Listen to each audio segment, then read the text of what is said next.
Bien, merci de nous avoir rejoints pour la première grande table ronde de cette deuxième journée du salon Access Security à Marseille, salon de la sécurité globale. Et ce matin, nous allons faire un focus sur l'écosystème de la cybersécurité dans notre belle région sud.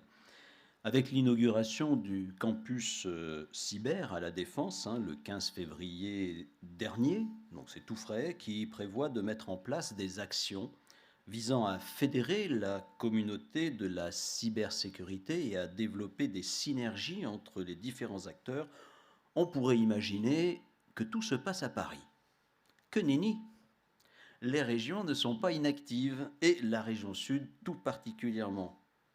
Pour nous expliquer tout cela, j'ai le plaisir d'accueillir à cette table ronde Olivier Chavrier, qui est directeur général du pôle SCS.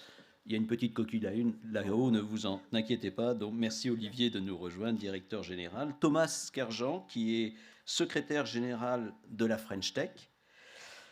Éric Léandri s'excuse de ne pouvoir être présent avec nous. Fabien Suchot, le commandant Fabien Suchot, qui est le chef de la section d'appui judiciaire de la région de gendarmerie Provence-Alpes-Côte d'Azur et référent régional cyber pour la gendarmerie. Et enfin Frédéric Villanova, qui est fondateur et président d'Effectif Vélo et surtout vice-président sécurité du club informatique Provence-Méditerranée. Nous sommes entre gens de la région et nous allons pouvoir évoquer notre écosystème. Olivier, en votre qualité de directeur général du pôle SCS, système communicant sécurisé, Solution communicante sécurisée, et de votre propre expérience, quel tableau, pour planter le décor, dresseriez-vous, vous, de la cyber en région sud? Merci Christophe. Bonjour à tous. Alors, je ne sais pas, je pense que tout le monde ne le sait pas, mais on a la chance d'être dans une région qui a vu la création d'une technologie qui s'est diffusée dans le monde entier, qui est la carte à puce. La région sud, effectivement, le berceau d'un grand industriel qui s'appelle GEM+, qui s'est appelé ensuite Gemalto, et qui est maintenant dans le groupe Thales. Et cet historique a permis de créer un écosystème, on ne le sait pas assez, extrêmement important en cybersécurité. On a fait plusieurs analyses récentes d'ailleurs, puisqu'on publie un observatoire. On a recensé près de 230 entreprises dans la région, start-up, PME, grands groupes, qui travaillent dans le domaine de la cybersécurité. Et ça représente plus de 2 milliards d'euros d'activité. Les données qu'on a au niveau français, c'est que c'est environ 15 milliards. Donc, on est loin d'être ridicule. Je pense qu'on est la 3e ou 2e région en cybersécurité. Et à mon avis, ça ne se sait pas assez. Donc, il y a beaucoup de start-up très dynamiques, encore petites, des PME qui sont en forte croissance et qui commencent à être... c'est pas encore des licornes, mais on espère que ça se rapprochera. J'ai la chance d'en avoir une à côté de moi, Made in Black, mais il y a aussi Atampo Buxo, il y a aussi Egeri, et bien sûr des grands groupes. Alors les grands groupes de la région sont plus spécialisés dans le hardware sécurisé. On a des grands fabricants de semi-conducteurs qui ont toutes leurs équipes de hardware sécurisé, comme ST Microelectronics, NXP, Microchip, et on a aussi, bien sûr, j'en parlais, le groupe Thales. Voilà, donc pour finir ce paysage, environ 7 laboratoires de recherche, et plus d'une dizaine de formations dédiées. Alors, je ne sais pas si je fais maintenant, Christophe, mais je voulais parler un peu des forces-faiblesses. Est-ce que je reviens On peut en parler dès maintenant. Oui, alors rapidement. Donc, les forces, je crois que je les ai exprimées. Alors, je ne sais pas si on peut dire faiblesse, mais des points à développer. Et je crois que tous, on peut s'y atteler collectivement. La notoriété, la visibilité de la région me paraît à développer sur ce thème de la cybersécurité. Je vous ai donné des chiffres. On est quand même un écosystème très sérieux et ça ne se sait pas assez. Donc il faut développer cette attractivité pour faire venir encore plus de gens. Je pense que Thomas pourra en témoigner parce qu'il en est une des illustrations. Faire venir plus de start-up. Le tissu de grands groupes aurait besoin de s'élargir. Et il y aurait besoin peut-être de renforcer le développement des laboratoires de recherche. On en a certains, mais il nous en faudra un peu plus pour lancer cette dynamique collaborative entreprise-recherche. et des formations. Je sais qu'il y a des gens qui travaillent beaucoup sur les formations, ça va être évoqué. Il en faut encore, il en faut encore. On ne sort pas encore d'ingénieurs en quantité suffisante ou de techniciens en cyber, et les entreprises commencent à en souffrir. Alors, Voilà. Pardon. Frédéric Villanova, vous êtes d'accord avec ce paysage qui est dressé par Olivier Chavrier et justement, est-ce que ces startups, ces petites structures arrivent à grossir? Alors bonjour à tous, merci de nous avoir invités aujourd'hui. Donc moi je suis là pour représenter le CIP qui est le club des, on va dire, des décideurs IT de la région. Donc on a des DSI, des RSSI, etc. Et on travaille justement avec les différentes associations, dont le Pôle SCS, dont la French Tech, etc. Donc on pourra en parler en fait sur différents sujets. Et alors oui, je suis d'accord, notamment sur un point très particulier, parce qu'on ne communique pas assez sur le fait qu'on est bon quand même. Donc on est bon, on devrait le dire. Alors on n'est pas les meilleurs du monde, hein. Mais si il y a quand même un paquet de régions en France, on est loin d'être à la fin, quoi. Donc il faut quand même en parler et le dire. On travaille de concert, on essaie de développer des choses entre les associations, que ce soit Made in Soft, etc., les uns les autres. Et on a aussi une capacité à travailler dans l'effectivité des choses, c'est-à-dire de travailler vraiment dans le quotidien, de l'opérationnel, du management, dans la cybersécurité et en relation avec des personnes qui sont dans la recherche. Je ne sais pas si vous savez, par exemple, que des sociétés comme celle de Laurent Hinock, hein, qui X, en fait, sont des sociétés qui sont nées ici. C'est les champions du monde de la blockchain qui sont maintenant reconnus au bout de 10-15 ans de travail patient, parce qu'il fallait quand même que les esprits se forgent sur le sujet. On a des choses à défendre, on a des choses à dire, on n'a pas à rougir. Et puis on travaille aussi, le premier, avec le Clusif à Paris, etc. Enfin voilà, on travaille avec tout le monde, hein. En fin de compte, ce qui Voilà. nous manque, Olivier, Fred, c'est que on n'a pas de plan de communication pour faire savoir que. Je pense, oui. Pas assez, en fait. Un point, c'est vrai, ça s'améliore, hein. Moi, je tiens à remercier la région Sud, l'exécutif, en particulier Françoise Brunto, hein, qui est en charge de cette thématique. Ils ont mis au point une feuille de route cybersécurité. Donc la région l'a pris au plus haut niveau. Il y a eu des délibérations là-dessus. Maintenant, bon, il faut que le collectif s'organise. Et puis, comme disait M. Villanova, comme vous en parliez pour la société, ça ne va pas se faire en un an. On est sur une bonne dynamique, il faut qu'on continue, il faut qu'on investisse plus dans effectivement cette attractivité, cette communication sur ce thème. Et vous, au niveau du CIP, vous, Frédéric Villanova, vous mettez des actions en place pour sensibiliser, pour développer? Oui, alors le CIP, donc on a 400 adhérents et puis je crois à peu près 2000 followers là, sur LinkedIn. Et donc on est présent sur Aix-Marseille, sur Avignon, sur Nice. On fait à peu près entre 20 et 30 événements par an où on invite des DSI, des RSSI. Donc là, le dernier, c'était il y a quelques jours à la Fondation Vassarelli, là. Et oui, on fait un paquet d'événements. On essaye de mixer un certain nombre de sujets un peu génériques et des fois un peu plus techniques aussi.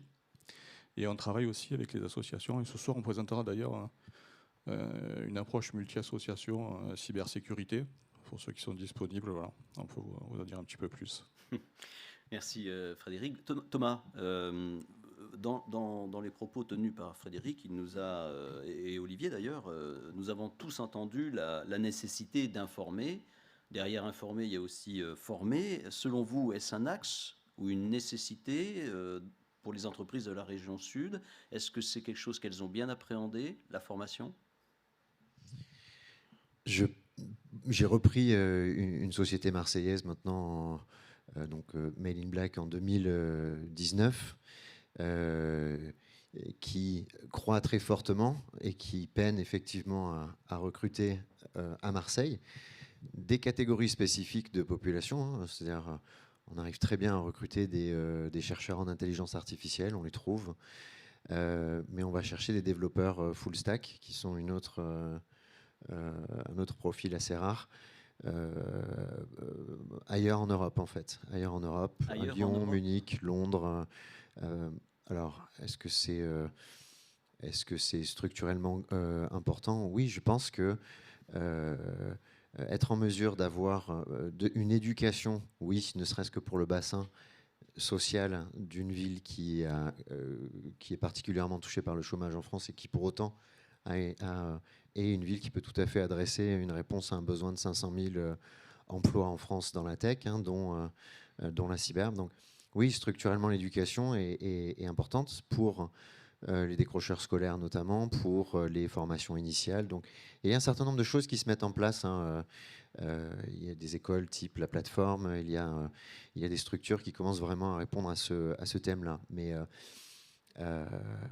économiquement, on arrive tout à fait à croître. On a doublé nos effectifs en 1 an et demi. Voilà. Mais effectivement, ce sont des gens qui ont émigré vers Marseille parce qu'on n'a pas les profils encore formés ici sur le territoire. Et alors, comment vous arrivez à les attirer dans votre entreprise? C'est par des salaires plus élevés, les conditions climatiques agréables? C'est quoi vos arguments?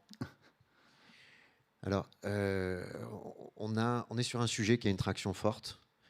Et les générations milléniales aujourd'hui ont une appétence forte pour les projets qui ont de l'impact. On sert à quoi? C'est important comme question pour une boîte aujourd'hui. À quoi on sert? Et pouvoir le dire simplement à ses équipes. Nous, on sert à protéger 14 000 clients, des millions d'utilisateurs en entreprise contre les cyberattaques. On sert à former par essai-erreur, on protège par de l'algorithmie en intelligence artificielle, par des études en neurosciences, qui est un sujet qui passionne beaucoup toutes les générations, et particulièrement les plus jeunes. On analyse l'esprit humain face à une attaque, et c'est comme ça qu'on développe l'une de nos briques technologiques. Donc, le sujet de l'impact est très important, où qu'il se situe dans le monde. On a des développeurs qui partent d'autres régions de France parce qu'ils se sont trop éloignés de leurs clients finaux, et qui n'arrivent plus à comprendre à quoi ils servent. Ça, c'est déterminant. Après, il y a le style de travail. Alors, la localisation géographique importe, bien sûr. Le climat est plus propice, plus clément ici. Mais ça dépasse juste le climat. C'est vraiment le mode de vie. Ça s'est d'ailleurs beaucoup amplifié post-confinement. Post-confinement, on voit vraiment que le regard porté sur le travail, sur l'équilibre entre travail et sens au travail et vie privée, vie professionnelle, c'est pas du tout un déni de travail, c'est simplement un vrai souhait d'équilibre et de vie. Voilà, en clair, un trentenaire aujourd'hui n'a plus du tout envie de travailler de 8h à 22h et les week-ends inclus, si tant est que ce soit utile de le faire d'ailleurs. Mais voilà, ça, ce sont des arguments sur lesquels on arrive à être très très attractif post-confinement. L'innovation aussi en fait partie? L'innovation, je le mets dans le sens, oui, effectivement, l'innovation en neurosciences, en machine learning, ça, mais l'innovation qui a un impact, parce qu'entre faire de l'innovation pour créer des produits subprime, des produits bancaires qui finissent par causer des désastres, ça, il y a une génération entière de data scientists qui est plus du tout OK pour faire ça. Ce qui est plutôt une bonne chose d'ailleurs. Mais c'est de l'innovation à impact, c'est pas juste de l'innovation. Voilà, donc là, oui, effectivement, l'innovation, c'est pas tellement salarial. La question du salaire, elle se pose, mais c'est pas là-dessus que se cristallisent vraiment les sujets. Le sens. En fin de compte, c'est le sens. Sens, organisation du travail, impact. À quoi on sert? Ça, c'est super important, je pense, pour une boîte aujourd'hui, plus que jamais, après l'épisode qu'on a vécu d'enfermement collectif et donc de quelque part de choc de conscience sur à quoi je sers, à quoi sert ma boîte. Voilà. Donner du sens à son travail, c'est vraiment quelque chose de central, d'après ce que vous nous dites. Mon commandant Thomas vient de nous parler de formation et d'innovation. Hier, un de vos collègues, le colonel Berthelin Christophe, qui travaille à la section de recherche, nous disait que la gendarmerie était armée pour affronter la cybercriminalité aux côtés des entreprises, des organisations, des collectivités. Vous qui êtes le référent régional cyber pour la gendarmerie, comment ça se traduit pour nos gendarmes ici en région? Tout est centralisé à Paris Alors, oui, bonjour à toutes et à tous. Effectivement, comme vous le savez peut-être, la gendarmerie a mis en place une nouvelle structure au mois d'août 2021, qui s'appelle le commandement de la gendarmerie dans le cyberespace, donc le ComCyberGend, et qui donc va assurer la cohésion et l'animation de l'ensemble des structures territoriales et nationales. Ce qui est important, c'est qu'au niveau donc, institutionnel, le ComCyberGend a défini des lignes d'action, 3 lignes d'action que sont effectivement la prévention et la proximité numérique, que sont aussi les interventions et les investigations, et un autre pan qui consiste en l'appui numérique aux unités. Bon, c'est pas le propos aujourd'hui. Ce qu'il faut voir, c'est que ces lignes d'action, elles contribue en fait à la réponse institutionnelle, aux exigences du gouvernemental en matière d'accompagnement et de protection des Français dans leur vie numérique. Donc voilà, donc effectivement, nous avons ces lignes d'action qui viennent d'en haut, donc nationales, que bien sûr nous allons décliner au niveau régional à travers en fait des mesures d'organisation, de formation, de recrutement et bien sûr de partenariat. Des partenariats locaux? Alors des partenariats locaux, puisqu'effectivement, les partenariats s'avèrent pour nous incontournables dès lors qu'on aborde le champ notamment de la prévention et de la proximité. Je parlerai tout à l'heure, enfin j'évoquerai aussi ce cas notamment dans tout ce qui touche aux investigations. Mais pour nous, donc, ces partenariats s'avèrent incontournables, en ce sens que, outre le fait effectivement de créer et de développer des synergies, ça nous permet vraiment de nous connaître, de connaître le fonctionnement dans nos organisations respectives, d'apporter une réponse adaptée aussi aux besoins en fait de nos partenaires, et puis de promouvoir le partage de connaissances. Quelques exemples de partenariats, donc des partenariats actifs sous convention. Nous participons par exemple à des interventions dans les lycées, donc avec notre chaîne de cybergendarmes et aussi la maison de protection des familles pour parler du cyberharcèlement. Alors effectivement, ça c'est intéressant pour nos jeunes qui peuvent être victimes, ça leur permet d'identifier ce qu'on appelle des points de contact, mais c'est aussi quelque part mettre l'accent sur les bonnes pratiques en matière d'utilisation d'outils numériques, aussi au regard de la loi. Ça c'est quelque chose de suffisamment important, donc il faut aussi communiquer sur ce sujet. Nous réalisons aussi des actions de formation et d'information. Alors ça, dans le cadre en fait d'une convention avec la Chambre de commerce et d'industrie Aix-Marseille-Provence, voilà, où nous promouvons effectivement tout ce qui est action de partage de connaissances. Et vos gendarmes sont formés comment ? Alors, nos gendarmes sont formés, alors tout d'abord en interne. Alors, juste pour finir sur la partie partenariat, c'est qu'en fait, effectivement, là, nous avons des partenariats actifs, mais bien sûr, l'idée, c'est, si on veut vraiment faire partie d'un écosystème régional, il faut développer ces partenariats. Donc, avec d'autres acteurs publics, d'autres acteurs privés. Justement, certains sont présents ici sur le plateau et dans l'Assemblée, que ce soit en fait les groupements d'entreprises, que ce soit les entreprises, les clubs d'entreprises, enfin bref, les organes consulaires. Voilà, le champ est immense en termes de partenariat. Donc, concernant nos gendarmes, juste, je vais vous donner quelques chiffres pour vous donner un ordre d'idée. On parlait tout à l'heure effectivement à la fois des coûts concernant en fait tout ce qui touche en fait à la cybercriminalité. En gendarmerie, de manière générale, nous avons constaté sur l'année 2021 environ 105 000 faits liés au cyber. 105 000 faits, c'est 25% de plus que l'année précédente. Et l'année précédente, c'est déjà 25% de plus que l'année précédente. Et on ne parle que des faits déclarés. Des faits déclarés, donc des faits délictuels et criminels, mais plutôt sur les faits délictuels. Donc on a une croissance qui est constante, avec au sein de ces faits, alors je vais parler de clusters, mais des catégories de faits qui, elles, sont plutôt de l'ordre de l'exponentiel, notamment les rançongiciels. Donc effectivement, la gendarmerie doit s'adapter et justement, pas dire se mettre en ordre de bataille, mais tout au moins doit s'adapter et augmenter ses capacités, les capacités de sa chaîne, notamment de cybergendarmes, pour justement avoir une réponse la plus efficiente possible pour nos concitoyens, nos chefs d'entreprise et nos collectivités territoriales. Alors, vous voulez que je parle de chiffres tout de suite sur la formation, sur le nombre de gendarmes formés ou... Ne serait-ce que savoir qui forme les gendarmes. Alors, qui forme les gendarmes? Alors, nous avons une formation. Alors, déjà, il y a des formations qui, effectivement, nos gendarmes sont formés, suivent des cursus universitaires pour certains en matière de réseau et d'informatique. Au-delà de ça, en 2018, nous avions environ 260 gendarmes formés CNTech. CNTech, c'est une formation d'une semaine, plutôt dédiée à des gendarmes qui ont une appétence particulière pour le milieu du cyber. Donc une semaine, c'est peu, mais ça permet au moins de sensibiliser et de donner en fait un premier niveau en matière de proximité et de prévention, mais aussi en matière d'investigation. Il y a une échelle de subsidiarité en gendarmerie. Vous avez donc l'échelon, le premier échelon. Si c'est un petit peu trop compliqué, ça passe au deuxième échelon, donc en l'occurrence le CNTech. Et si ça nécessite des investigations plus poussées, à ce moment-là, ça passe au niveau NTech, donc le niveau expert. Bref. Donc 260 gendarmes en 2018. En 2021, nous étions 500 personnels formés. Et à l'horizon 2022, nous aurons 700 personnels formés. On parle bien que de la région sud. Que de la région sud. En parallèle de ça, nous avons mis en place, dès le mois de mars, ce qu'on appelle un cursus cyber pour tous, c'est-à-dire que effectivement, je vous parlais de 700 gendarmes sur la région PACA qui sont formés, donc qui ont cette appétence particulière avec une formation d'une semaine. Vous allez avoir en fait l'intégralité des gendarmes présents en PACA qui vont suivre cette formation d'une journée. Certes, c'est peu, mais c'est déjà une information importante puisque vous avez en fait un enseignement à distance, notamment avec des modules de l'ANSSI, et une formation présentielle qui est délivrée. Donc, ça permettra d'avoir vraiment une connaissance complète de nos personnels de gendarmerie sur les thématiques du cyber. Excuse-moi. Sachant que, pour le coup, c'est pour répondre à la fonction judiciaire, hein, je dirais, le troisième volet, mais vous avez des partenariats avec des institutions en région?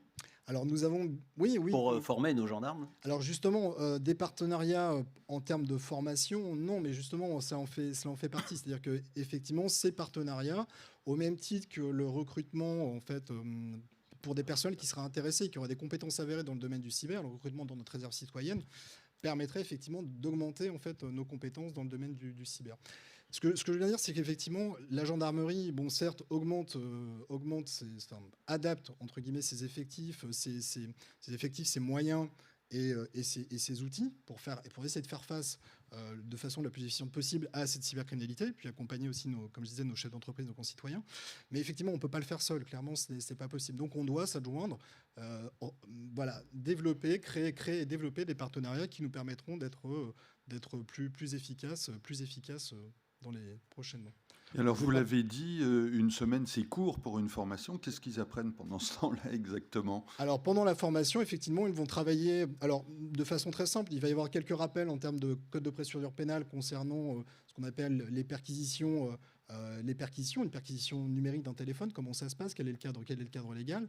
Et puis ensuite, ils vont utiliser des outils à la fois techniques qui vont leur permettre justement de faire de l'analyse de téléphone dans le cadre en fait de certaines investigations. Ça peut être aussi de réaliser de l'investigation sur de la veille numérique et aussi des investigations sur Internet. Voilà, c'est assez varié. C'est assez varié. Voilà. Donc, merci. Voilà un peu l'idée. Olivier Chavrier, Fabien Suchot a beaucoup insisté sur la nécessité d'avoir des partenariats. Alors vous êtes un pôle. Quels sont les partenariats que vous avez? Qu'est-ce que vous cherchez à développer comme partenariat en région ou peut-être même à l'échelle du pays, voire de l'Europe? Alors, les partenariats sont à plusieurs échelles. On se pose toujours la question, parce qu'on est une association qui rassemble des adhérents, donc on se pose la question de l'intérêt du partenariat pour nos adhérents. Donc, on a des partenariats qui permettent de mettre en œuvre ou en avant les solutions de nos adhérents. Donc, ça peut être avec d'autres écosystèmes régionaux où il peut y avoir des complémentarités. Donc, on a un certain nombre de partenariats avec des associations professionnelles ou des équivalents de pôles de compétitivité en France, mais aussi en Europe. Bien sûr, on travaille avec les institutions publiques, en particulier la région. Alors, on ne travaille pas encore avec la gendarmerie, mais j'en serais ravi si la gendarmerie ferait qu'on creuse à des messages à passer de prévention près des entreprises, parce qu'on a des contacts plutôt avec la DCRI ou la DGSI. DGSI, qui d'ailleurs vient nous voir dans un mois. Donc, à voir, mais bien sûr, avec les institutions publiques, la région, on en parlait, on travaille avec eux sur la feuille de route cybersécurité. L'État, bien sûr, en particulier la Direction générale des entreprises. Donc oui, effectivement, mais nous, notre souci, et on n'en a qu'un, c'est que la région soit plus connue et que nos membres développent leurs activités, au profit, bien sûr, de l'attractivité et du développement économique de la région. Est-ce que, je vais continuer avec vous, Olivier, est-ce que toutes les solutions que vous proposez, aujourd'hui, votre conception justement de la solution, est-ce que c'est quelque chose qui est là pour combler des brèches, mettre des rustines à ce qui existe déjà? C'est une très bonne question.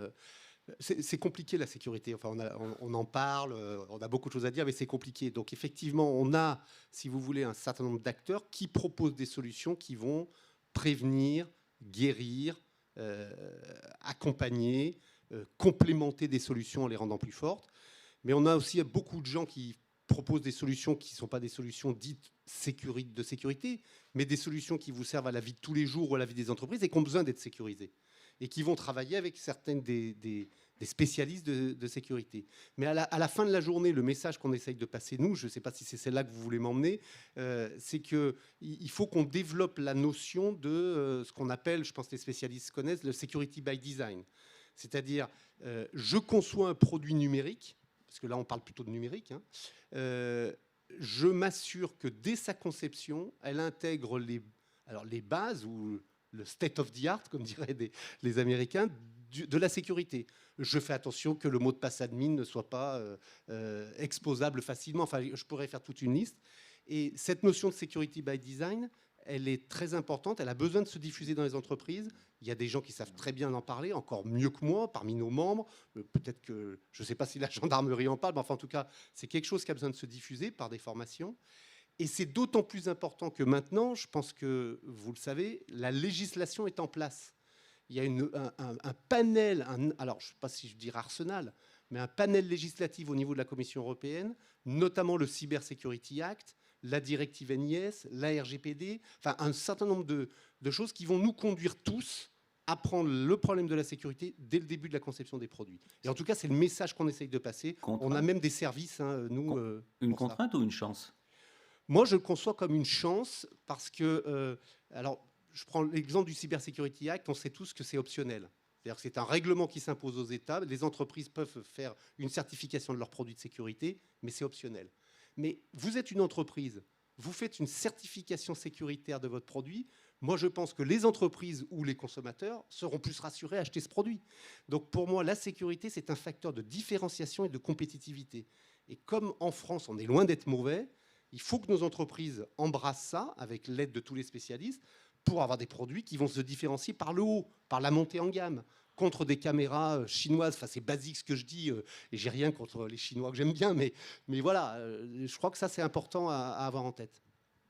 Alors, Frédéric Villanova, vous avez édité un guide de survie cyber. Qu'est-ce que c'est exactement? Est-ce que vous pouvez nous en dire un peu plus? Oula, d'abord, toute modestie, et puis on l'a fait à plusieurs, on l'a fait avec différents groupes et différentes associations qui sont ici, la French Tech, le Pôle SCS, Medinsoft, CIP Méditerranée, puis aussi les personnes de Hacking Provence. Donc on présentera ça ce soir. Et donc en avant-première, ce que je peux vous dire, c'est qu'on a un chemin qui a été proposé assez simple en apparence, en fait, mais qui permet de gérer les débutants, les PME, les ETI, et on pourrait même aller plus loin, parce que quand on parcourt le chemin, on s'aperçoit qu'on rentre dans un certain niveau de complexité. Alors, ce qu'on a essayé de faire, c'est quelque chose de très simple et très ludique pour discuter avec les dirigeants. Et on a essayé aussi de faire quelque chose qui permettra d'être mis à jour, on va dire régulièrement chaque année, et peut-être faire de la sensibilisation là-dessus à différents niveaux. On parlait à l'instant de sécurité by design. Donc, qu'est-ce que ça veut dire? Ça veut dire que dès la conception, on essaye de mettre un petit peu de sécu dedans.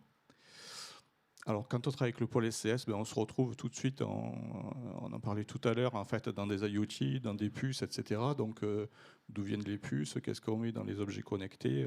Où est-ce qu'on a pris les API? Est-ce qu'elles viennent de Corée du Nord, à pas cher, on va dire? Ou est-ce qu'on les a un peu testées nous-mêmes? Comment on travaille dans les réseaux? Comment est-ce que c'est chiffré? Comment est-ce qu'on passe dans les passerelles? Comment est-ce qu'on exploite nos données? Et tout ça, en fait, on a besoin d'y travailler. C'est difficile de faire le security by design ou by default, comme on entend. C'est obligatoire dans les IoT en Europe, d'ailleurs, depuis déjà quelques temps. Ce qui est délicat, en fait, c'est de se dire que si on ne le fait pas, que va-t-il se passer? Déjà, on perdra des marchés. Et deuxièmement, songeons quand même, par exemple, à l'industrie pharmaceutique, sans appuyer trop sur la tête de ces industries-là.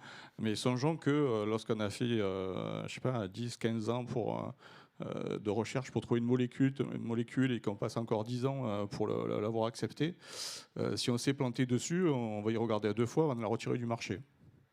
Vous pensez que pour l'IoT, ça va être différent pour les objets connectés, pour un tas de choses qui vont se développer? Une fois que vous avez passé 5 ans, 10 ans à faire les choses, vous n'allez pas les retirer comme ça s'il y a une faille à l'intérieur. Donc, il vaut mieux le faire avant. C'est moins cher, et puis on a moins de risques pour la population.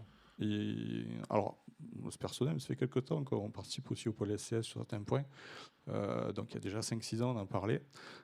L'idée, c'est vraiment de le faire assez tôt pour qu'on puisse espérer qu'on se distingue un peu, quoi. Et alors ce guide, pour revenir à ce guide, vous allez le vendre, comment il va être disponible? Alors il sera bien sûr offert, gratuit et accessible en fait, non seulement aux dirigeants mais à tout le monde. C'est-à-dire qu'un des points d'honneur, c'est de faire tout comme ça ouvert. Et puis après, j'espère que ça encourage les régions à discuter, puis peut-être les adhérents à venir et à faire des réunions ensemble, quoi, tout simplement, quoi. Quand on parle de... C'est là où c'est vraiment très complémentaire. On voit bien que dans l'écosystème de la région sud, vous travaillez tous ensemble sur la même thématique à des degrés et à des niveaux différents. Parce que quand on parle de security by design, à la limite, le client final ou l'utilisateur final, chef d'entreprise, citoyen, administration, c'est pas son problème, c'est pas un technicien. Donc là, pour le coup, vous œuvrez. Et dès qu'on parle du guide, là, on s'adresse plutôt à monsieur tout le monde, puisque c'est un guide qui vulgarise les actions à mener, si c'est bien. Si oui, bien parce compris, que vous le verrez quand il sera en ligne. Enfin, on l'a déjà mis en ligne, mais on n'a pas publié encore le lien. Mais vous le verrez parce que vous avez des liens vers les personnes qui sont ici, vers la gendarmerie, vers cybermalveillance, etc. Et on va essayer d'accompagner les personnes pour que tout béotien en fait puisse s'acculturer un petit peu sur ces sujets-là. Et puis, quand on est dirigeant d'une PME, etc., qu'on puisse avancer là-dessus, qu'on puisse en discuter. On parlait tout à l'heure avec son commissaire aux comptes, qu'on puisse travailler sur la fraude, en fait, parce que on a pas mal de collègues gendarmes aussi qui travaillent sur la fraude, en fait, et le lien entre cybersécurité et fraude. On nous appelle sur des sujets comme ça. Des fois, le samedi matin, on reçoit un appel de quelqu'un qui a tout perdu parce que ceci, cela.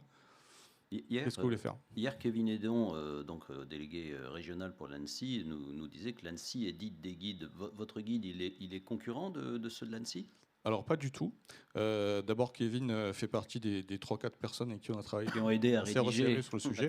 Alors, il ne sera pas, et c'est normal, pas du tout labellisé ANSSI, etc. Puisque les publications de l'ANSSI, qui d'ailleurs, il faut le saluer, se sont vraiment développées ces derniers mois. Je ne sais pas comment ils font, mais ça marche. Alors qu'avant, c'était long. Là, maintenant, ça y est, on y est. Notamment sur l'actualité. Donc, l'ANSSI y participe et... on verra, mais je ne peux pas le dire tout de suite, mais on sera peut-être aussi remarqué par l'ANSSI sur certaines choses pour ça, et ça sera, je pense, supporté par l'ANSSI, puisque c'est en lien direct avec la mission de l'ANSSI en région. Alors Thomas Kerjean, tout à l'heure, vous nous avez parlé un petit peu du paysage industriel de la high-tech dans la région. Est-ce que vous pourriez faire un petit focus sur les startups ? Est-ce qu'elles sont nombreuses ? Est-ce qu'elles sont innovantes dans cette région ? Comparé à d'autres régions, c'est encore relatif. Mais si on manque de startups, on a en revanche des scale-up, des sociétés qui sont déjà des PME technologiques en croissance plus soutenue et plus fiable. Donc, est-ce que c'est une bonne chose d'avoir plein de startups ? Je ne sais pas, puisque l'Île-de-France opère un peu par effet d'imitation avec la Californie dans une échelle bien moindre et un taux d'échec très fort sur ces startups. Là où finalement les nôtres font leur croissance, recrutent. On a Egeri à Toulon, qui est une très belle boîte en croissance. On a Alternative, on a Proactive à Gap qui propose une solution d'audit de vulnérabilité un peu large sur le système d'information. Donc on a, voilà, si je peux vous donner cet élément de réponse, on a des scale-up, c'est-à-dire avoir des startups, c'est pas un objectif en soi. Hein. Oui. Comme il n'est pas un objectif en soi de faire des levées de fonds. Hein. Levée de fonds, c'est juste une énorme dette finalement. Oui. Avoir des plans, avoir des idées et pouvoir générer de l'impact, générer du chiffre d'affaires, générer du résultat d'exploitation, ça oui, c'est naissant. Oui. Et on a d'ailleurs une opportunité qui est que le secteur de la cyber, finalement, s'est beaucoup occupé ces dernières années de tech pour la tech, on va dire. Si je suis schématique, on s'est beaucoup occupé de la protection du système d'information en essayant par réflexe, c'est normal, c'est le réflexe de formation des DSI, de blinder toutes les failles potentielles. Bon, et aujourd'hui, qu'est-ce qui est en train de se passer ? Le haut du marché, les grandes entreprises sont relativement bien protégées aujourd'hui. Elles auront toujours des failles, mais elles ont un ratio, un niveau d'investissement et un niveau d'investissement dans leurs équipes ou en budget qui est très fort.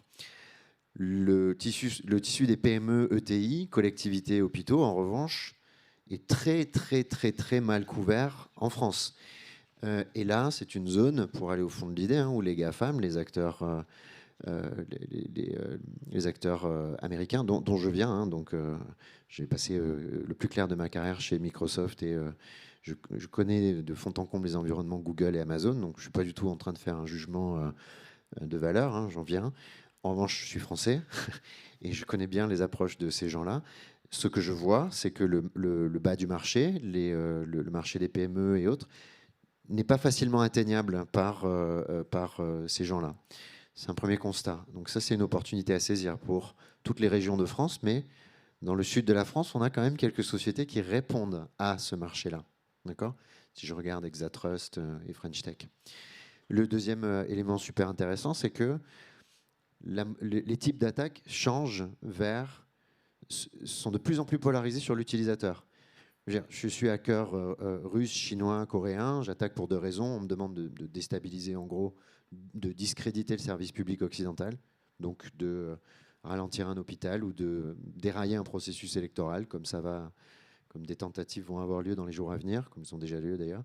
Et j'ai un deuxième scénario qui est je renfloue les caisses, j'ai du retour sur investissement. Voilà, ça c'est les 2 modèles économiques du hacking aujourd'hui. Hein. Et de plus en plus, les hackers se tournent vers l'utilisateur, parce que c'est la meilleure source de retour sur investissement. Parce qu'il est très mal éduqué, qui plus est, dans les segments que je viens de citer ici, il est particulièrement mal éduqué. Et on travaille étroitement avec l'ANSSI, et je posais la question hier encore à l'ANSSI, avec qui on a fait une radio, sur le sujet de l'utilisateur. Produire des guides, c'est bien, du contenu, des recommandations, c'est bien, mais comprendre le cerveau humain et comment il réagit en situation d'attaque, c'est encore mieux. Comprendre pourquoi on n'arrive pas aujourd'hui à faire une pédagogie efficace, quand l'utilisateur, c'est 90% de la cause des attaques qui viennent déstabiliser nos boîtes, c'est quand même une question. Donc ce que je pense fondamentalement, c'est que dans la région, on a beaucoup de chercheurs en neurosciences, beaucoup de chercheurs en psy, en sciences cognitives, et que cette voie-là est une voie que nous sommes en train d'explorer clairement, qui donne ces résultats, et donc un écosystème, non pas pure intelligence artificielle, non, c'est pas réaliste de se dire on peut faire de très belles choses sur des domaines spécifiques. Par contre, ce croisement des chemins entre l'utilisateur, les neurosciences, la psychologie, les sciences cognitives, l'éducation, donnez-moi un exemple de e-learning qui fonctionne bien aujourd'hui. Moi, je vois une énorme opportunité de marché, pour le sud de la France notamment. Voilà. Alors, vous avez dit qu'il y avait finalement, si j'ai bien compris, assez peu de start-up, mais pas mal de sociétés qui avaient déjà une certaine taille. Est-ce que ces sociétés exportent à l'international ? Alors, tout dépend de leur taille. En général, une start-up ne se lance pas de manière fiable à l'international. Pour moi, alors juste pour clarifier, le monde dans la tech, c'est les États-Unis. Nous sommes l'international. Juste pour être vraiment. Non, c'est pas du tout pour une boîte qui réussit dans le monde. C'est une boîte qui s'implante aux États-Unis, devient d'abord américaine et puis ensuite reprend son ADN culturel original. C'est valable pour Open Classrooms, pour Talent Square. C'est pas un jugement de valeur, hein, encore une fois. C'est un passage obligé ? C'est pas un passage obligé pour devenir une boîte mondiale, avoir un siège aux US dans la tech et juste voilà, nous sommes l'international et il faut avoir comment dire, on est très talentueux hein, les Français et on peut être très fiers de l'être, mais il faut pas juste rester sur le constat, il faut faire le constat et proposer la solution et donc il faut voir en plusieurs étapes. Si le but du jeu est de récupérer la souveraineté sur la sphère cyber en France, c'est possible. Il faut juste qu'on soit un peu plus qu'on change un peu nos mentalités, ou en tout cas qu'on les mute vers voilà, jouer aux échecs. On peut perdre un coup, c'est pas grave, il ne faut pas se vexer, il faut rester très humble et continuer à jouer. Voilà. Donc je reviens à votre point, l'international. Si c'est en Europe, oui, on a un terreau très favorable. Pourquoi ? Parce que qu'est-ce qui est en train de se produire ? Il y a deux grands modèles hein, finalement de numérique, si je suis très caricatural vu le temps qu'on a ici. On a le modèle B2B, c'est-à-dire la vente de cloud, de SaaS, que l'entreprise paye. D'accord ? Ça, c'est un modèle. On a un autre modèle qui est un modèle médiatique. YouTube, TikTok, Instagram, Facebook, qui reflète depuis des années, je ne sais pas, une espèce d'hérésie d'Homo sapiens qui est en train de s'exciter sur un jouet, mais qui progressivement, comme il l'a fait pour toutes les industries, hein, va la rendre plus mature, va la réglementer. Pas nécessairement en mal, en bien d'ailleurs aussi. Je prends l'exemple de l'industrie de l'alimentation. McDonald's était une très grande marque il y a encore quelques années. On parle aujourd'hui de junk food. On est devenu parents, on est très vigilant envers l'alimentation, le poids, la santé. La finance, on parlait des Golden Boys. Aujourd'hui, on parle de junk bonds depuis 2008. Les jeunes dont on parlait tout à l'heure en termes d'attractivité, la finance, ça les fait beaucoup moins rêver que quand je sortais d'école moi-même. La tech. Mark Zuckerberg, est-ce qu'il a la même image aujourd'hui qu'il y a 10 ans? Non, pas du tout. Pas du tout. On voit aujourd'hui que via le régulateur RGPD, c'est une première tentative qui n'est pas encore un succès parce qu'elle fait peser une obligation sur l'entreprise. Mais regardez ce qui se passe là. Le Sénat, le Parlement vient d'émettre la notion de cyberscore. Un score. Sur les sites web, vous allez pouvoir voir une couleur. Qu'est-ce qu'on cherche à faire ici? On cherche à faire en sorte que l'utilisateur final reprenne le pouvoir en fait et dire qu'est-ce que tu veux consommer? Junk food, junk bond, junk tech, ou est-ce que tu veux le rendre plus éthique? Donc, voilà. Est-ce que je crois à l'import à l'international? Oui, l'Europe va se structurer. L'Europe va amplifier sa régulation, mais de manière saine pour créer un nouveau modèle, un modèle plus mature de tech, moins manipulateur des données personnelles. Les nôtres, ceux de nos enfants. Regardez déjà les grands éditeurs, les producteurs d'algorithmes du doom scrolling qui font leur mea culpa en se rendant compte qu'ils ont quand même un petit peu vriller quelques capacités cognitives chez nos enfants. Donc, on voit qu'un mouvement est en train de s'opérer de cette espèce de super narcissisme vers une conscience sociale. Voilà. Donc ça, l'Europe peut tout à fait avoir cette proposition de valeur-là, entre la dictature sécuritaire de l'autre, d'un côté Batix, qui est un modèle de technologie qui sert essentiellement à faire tenir une dictature, et un modèle qui usurpe un peu finalement l'esprit des gens pour le remonétiser. Oui, je crois carrément qu'on a un modèle d'export et d'internationalisation dans l'Europe, Allemagne, Italie, puisque toute cette Europe partage de plus en plus ce point de vue, je pense.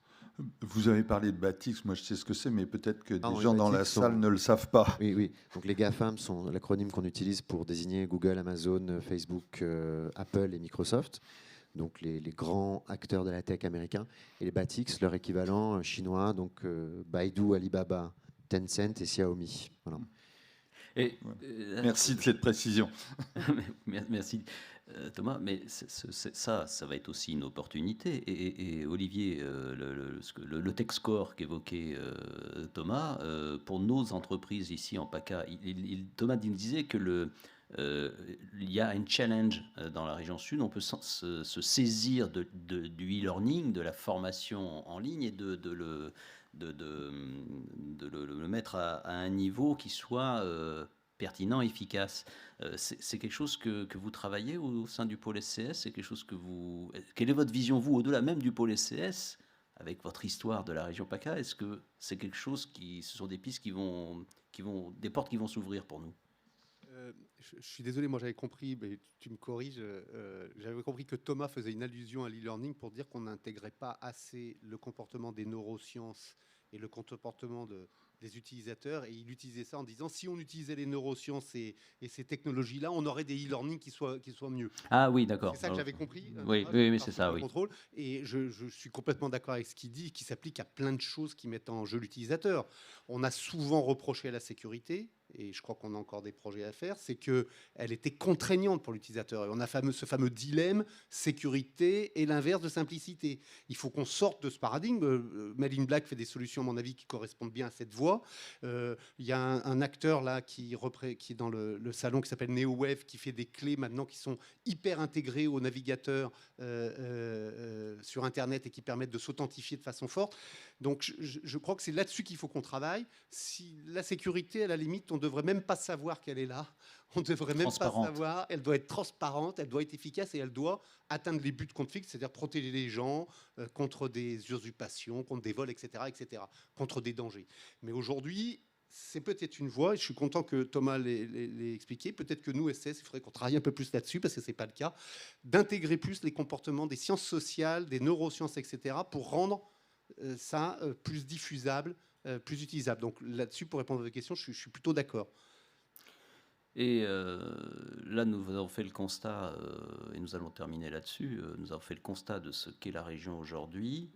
Thomas nous a dit, donc, avec Olivier, qu'il y avait encore des pistes, il y avait vraiment de quoi ouvrir encore notre niveau d'excellence et peut-être devenir un fer de lance, ou en tout cas un porteur un premier à marcher dans la cyber de demain. Comment est-ce que l'on peut décrire l'action, comment dirais-je, là, vous évoquiez tout à l'heure l'action de la région avec Florence Brunto, mais les acteurs publics sont, au-delà de la région, est-ce que les acteurs publics sont des partenaires et comment dirais-je, des personnes qui aident et qui poussent dans ce domaine? Des moteurs. Des moteurs, voilà, c'est le mot que je cherchais. Merci Patrick. Oui, pour celui qui veut répondre, pour ceux qui sont... Je passerai, mais bon, alors, si vous voulez, il y a bien sûr qu'ils sont moteurs et qu'ils sont porteurs, parce qu'ils peuvent mettre en place les infrastructures nécessaires. Je pense que vous parliez de Françoise Brunto et de la région. Ils ont un travail formidable avec l'ANSSI pour faire installer en région un centre, un CIRT, hein, je crois que ça s'appelle, ou un CERT, vous me pardonnez le mot, donc un centre qui va collecter des incidents et tout de suite informer les entreprises de l'apparition de ces incidents, etc. C'est dans la lignée des recommandations du campus cyber. Ils vont faire en sorte qu'il y ait une infrastructure qui soit positive pour les entreprises qui développent ces produits de sécurité. Ils vont travailler, probablement, faire des programmes pour travailler dans les écoles. Donc oui, les partenaires publics sont structurants. Ils ne peuvent pas faire à la place des acteurs que nous sommes ou des entreprises, mais ils peuvent faciliter. Et ça, moi, je ne sais pas si mes collègues veulent compléter, mais je le sens vraiment. Oui, Frédéric. Alors, peut-être aussi une chose à souligner, c'est que l'État intervient aussi pour financer indirectement en fait, des projets style Praxis ou des choses comme ça qui s'intéressent à l'industrie, dans lequel on a un volet cyber qu'on intègre, sur lequel on participe. Et puis, il y a aussi ici, du côté Aix-Marseille, en fait, tout ce qui est métropole, en fait, qui vient... alors, les budgets sont ce qu'ils sont, mais en tout cas, ils sont réguliers. Et ils sont là aussi pour pousser des associations comme Edinsoft et d'autres, nous budgéter un petit peu quelques actions, en fait, et qui viennent, en fait, et qui intègrent justement de l'industrie 4.0, etc., sur ces sujets-là. Donc, on en parlera peut-être ultérieurement, quoi, mais oui. En tout cas, il y a du budget qui arrive, et puis il y a de l'attention. C'est difficile d'être en synergie et d'être hyper organisé, mais bon, en tout cas, on commence à prendre les choses en main. La société... La société de Thomas, donc, elle a été aussi retenue au plan national quand même, donc c'est quand même un emblème. Ça nous sert aussi pour dire, ben voilà, porte-drapeau. Voilà, sert de porte-drapeau. Donc. Oui, je voulais juste compléter, je ne disais pas, mais il y a, au niveau gouvernemental, la cybersécurité fait une partie des 10 stratégies d'accélération sur lesquelles le gouvernement veut mettre son focus. Et il met son focus sur des axes de financement des projets, comme vous l'avez cité, sur lesquels il a pas mis à Thomas et Géry, on en parlait mais il fait aussi des actions sur la formation, il fait aussi des actions sur la certification. Donc il y a tout un volet, et je trouve que c'est intéressant qu'il y ait une prise de conscience au niveau le plus haut, que la cybersécurité fasse partie des stratégies nationales de développement économique de l'État. Il n'y en a que 10, hein, donc 10 c'est peut-être trop, mais il y en a 10. Mais pour avoir vu le comportement de différents secteurs publics en Europe et dans le monde, j'ai été très positivement surpris par l'État français. Les fonctionnaires français, donc Made in Black est effectivement entré dans le grand défi cybersécurité qui sert en fait à dérisquer les innovations. S'il y a une innovation dans votre feuille de route pour laquelle vous avez un doute en vous disant si on se plante on va quand même perdre quelques millions, ils viennent le dérisquer, comme le gouvernement américain le fait pour ces entreprises sur les gros sujets d'investissement. Donc, j'ai rarement vu un État dans le monde être aussi présent. Et ce qu'ils sont aussi en train d'essayer de faire, hein, c'est comme les US le font très bien, c'est protéger la commande, c'est flécher la commande publique. C'est-à-dire, c'est comme ça que se sont construits les grands géants de la tech, pas du tout dans une politique ultra-libérale. Hein. Les Européens sont plus ultra-libéraux que les Américains. Les Américains amorcent, protègent. Tu parlais d'international tout à l'heure. Le Small Business Act, c'est ça qui permet de réserver 20% de la commande publique à leurs entreprises. C'est ça notamment. Ouais. Toute une armature entre la défense d'ARPA et l'innovation, qui sont des investissements massifs, qui donnent un avantage concurrentiel Et oui, se commencer à faire ça, là, on sent que le gouvernement français le fait, commence à le faire, essaye de le structurer à l'échelle européenne. Et oui, le sud de la France, nous, mais également Égérie, je crois, a été retenu dans... Il y a une autre boîte dans le sud, Égérie, a été retenue dans le Grand Défi. C'est un super bon signal, je trouve. Voilà. Et Fabien Suchot, pour terminer, je suppose que vous êtes content d'entendre ce discours provenant de la sphère privée qui veut avoir des partenariats plus poussés avec la sphère publique dont vous êtes un peu un représentant, en tout cas à cette tribune. Oui, oui, tout à fait. Juste en complément, parce qu'effectivement, on parlait de financement et tout le moins de politique de l'État. Effectivement, ça s'inscrit en fait dans le cadre du plan France Relance, hein, quand même, avec effectivement c'est 1,5 milliard en fait d'euros qui seront alors répartis selon des clés de répartition que je ne maîtrise pas. Mais effectivement, ça s'inscrit vraiment dans une volonté de l'État, comme je disais, en fait, tout au moins sur la partie cybersécurité, de mieux protéger les Français. Pour en revenir effectivement sur effectivement ces partenariats, oui, effectivement, nous sommes très plus que satisfaits. Si effectivement, s'il y aura des réflexions sur le sujet, mais effectivement, cela fait partie effectivement de notre volonté pour vraiment ancrer la gendarmerie. On parle de gendarmerie des territoires, mais c'est vraiment ancrer la gendarmerie dans l'écosystème. Et pour nous, ça nous paraît primordial, hein. Comme je disais, on ne peut pas rester seul de notre côté. C'est impossible. J'avais assisté à Si on veut être fort, une conférence du général Marc Bourget, donc, qui est C'est ça. cyber et qui rencontrait les entreprises, d'ailleurs, à Toulon. Il leur disait, mais venez nous voir, on va vous donner quels sont nos besoins. Et si vous êtes capable de produire l'appareil, le produit ou la technologie, bah, nous sommes acheteurs. Voilà. Ça, c'est aussi une synergie importante à la fois entre le public et le privé. On parlait tout à l'heure d'Afrique. Effectivement, ça me fait penser vraiment à ce proverbe africain qui est seul on va vite, mais ensemble on va plus loin. Voilà, c'est exactement ça. Voilà. En tout cas, merci. Y a-t-il des questions dans la salle sur cette table ronde? Pas de questions? Eh bien, écoutez, messieurs, je vous remercie pour votre participation active à cette table ronde sur l'écosystème de la cybersécurité en région sud. Quoi qu'il en soit, l'État est moteur et la région est motrice aussi en la matière. Merci. Merci.